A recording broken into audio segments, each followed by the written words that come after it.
pernah sedih, pernah berharap, pernah kecewa, pernah bahagia, pernah bermimpi, dan bahkan kita pernah membenci pilihan yang padahal kita tahu itu semua ada risikonya.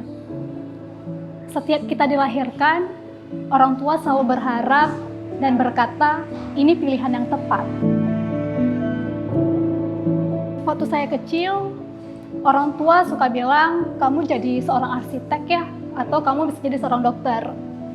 Tapi sebagai anak kecil, saya nggak tahu harus kemana.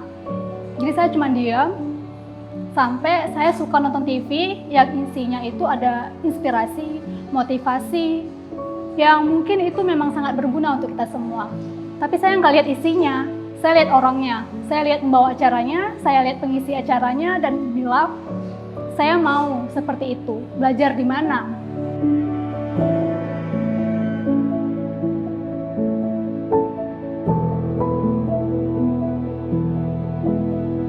Saya selalu dianggap anak manja sama orang-orang di sekitar saya dengan alasan karena saya anak sematawayang. Tapi bagi saya itu salah.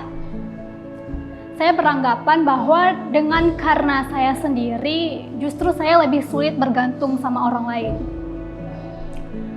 Waktu saya sekolah, teman-teman saya selalu diajak oleh guru untuk ikut lomba, entah itu olimpiade ataupun kesenian lainnya. Tapi saya nggak pernah mengalami itu. Tapi entah dari mana, saya selalu memiliki rasa kepercayaan diri yang tinggi.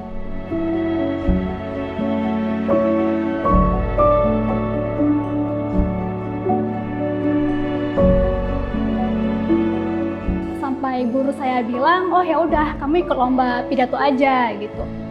Dan karena itu kemauan saya, mau nggak mau saya harus belajar. Jadi saya belajar sampai pada hari hanya saya tampil dengan oke, dengan cukup percaya diri.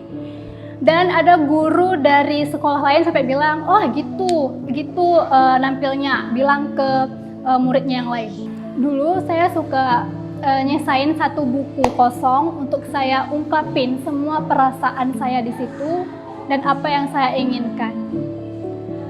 Karena kelemahan saya di situ, saya sulit berbicara secara langsung kepada orang, termasuk orang tua saya sendiri.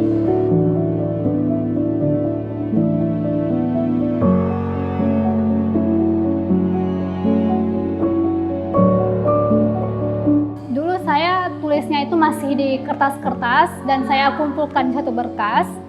Dan karena emang waktu itu masih belum ada laptop.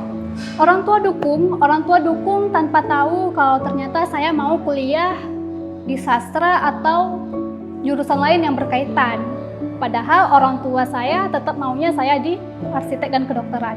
Sampai waktu mau masuk SMA, orang tua saya terus mencari-cari sekolah mana yang mungkin akan menjurus ke kuliah saya nanti.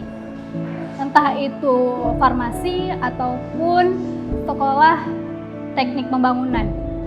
Sampai akhirnya nggak jadi karena orang tua saya nggak bisa jauh begitu. Karena saya sendiri, jadi orang tua saya nggak bisa jauh.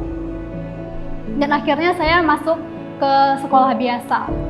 Sampai akhirnya Dehar yang percaya diri, yang dianggap berani dan dianggap mau apa aja, mendadak tiba-tiba menjadi seorang anak yang pendiam, insecure, tidak tahu harus apa, dan memilih untuk bungkam atas apa yang sebenarnya dirasakan.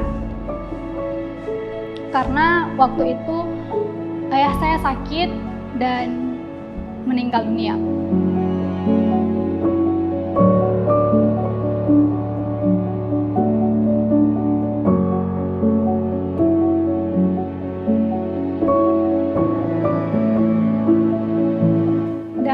Akhirnya saya diminta untuk meninggalkan semua yang saya senangi dan semua yang merasa ini semua nyaman untuk saya. Marah udah pasti, kecewa. Sampai saya berpikir kenapa nggak dulu aja, kenapa nggak dari awal niatan untuk keluar dari kota itu. Sampai ibu saya bilang, kalau misalnya kamu keluar kota ini pada waktu itu, apa saya bisa melihat ayah saya sampai pada akhir hidupnya. Dan akhirnya saya diam dan saya pasrah. Sampai ini semua membuat saya harus meluapkan semuanya ini di buku-buku saya, di tulisan saya, sampai akhirnya saya bertemu dengan Skala.